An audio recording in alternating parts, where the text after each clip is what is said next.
৩৭৫ CC পর্যন্ত motorcycle আমদানির সুযোগ দিতে যাচ্ছে সরকার। এতে খুশি বাইক প্রেমীরা, তবে উদ্বিগ্ন দেশীয় বিনিয়োগকারীরা। ২০২৬ থেকে ২০২৯ সালের নতুন আমদানি নীতি আদেশে এমন প্রস্তাব রাখা হয়েছে।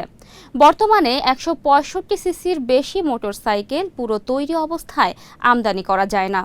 তবে নতুন নীতি কার্যকর হলে বিদেশ থেকে সরাসরি ৩৭৫ সিসি পর্যন্ত মোটরসাইকেল আনা যাবে।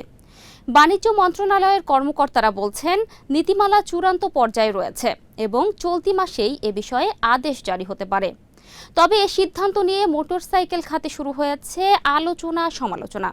ব্যবসায়ীদের একাংশের দাবি, এতে নতুন ব্র্যান্ড বাজারে আসার সুযোগ পাবে। অন্যদিকে দেশে কারখানা স্থাপন করে উৎপাদন করা প্রতিষ্ঠানগুলো প্রতিযোগিতার চাপের মুখে পড়তে পারে। খাত সংশ্লিষ্টদের সংখ্যা, পুরো তৈরি মোটরসাইকেল আমদানি বাড়লে দেশে মূল্য সংযোজন ও কর্মসংস্থান কমবে। পাশাপাশি বৈদেশিক মুদ্রার ব্যয়ও বাড়তে পারে।